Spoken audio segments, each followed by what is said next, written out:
Hello people! Way back in days of yore I made a video about the difference between something being good and something being enjoyable. I'd like to continue exploring this topic, so in this video I want to talk about how high or how low we should set our standards before being willing to call something good.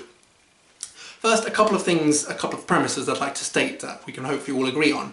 Quality isn't just a yes-no thing, it's a scale ranging from the dreadful to the exceptional. Also, just because quality is subjective doesn't mean we have to refrain entirely from coming up with objective ways of measuring how good something is. All it means is that we can't assign exact numbers to it, but we can still give rough estimates on where something would fit on this imaginary line from bad to good. Now, keeping all that in mind, let's pretend that we actually do have some literal scale that measures quality, like the 72-point Dunbar-Biederheim scale, and let's imagine that we place all works of fiction on this scale. We get some sort of shape, presumably something that looks a bit like a bell curve, with most items being lumped together in the middle and extreme ratings being more and more rare.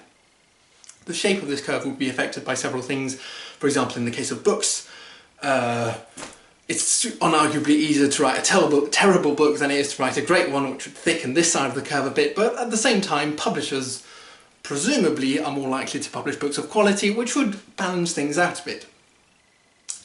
I think it will be fascinating to discuss exactly what sort of shape this curve would have, but I want to focus on one particular question, which is, where do we draw the line? Where do we set the threshold for something being good?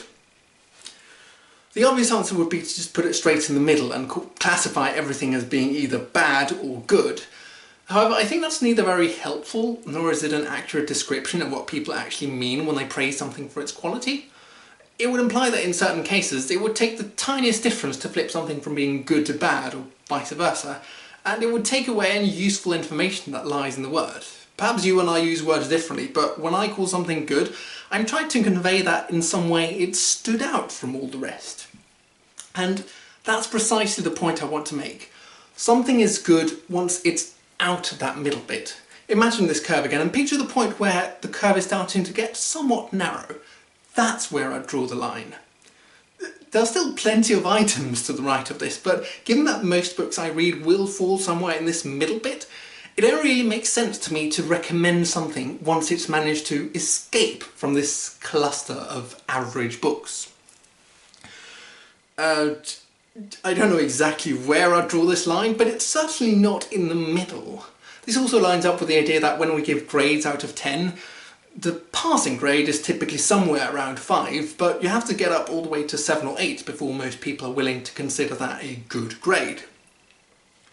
Now, it may sound like I'm just arguing semantics here, and it's just words, but I wanted to make this point because in my next video in this series I want to give you my own personal definition of what I consider a good book to be. And so I wanted to preemptively counter any criticism that my standards are too bloody high.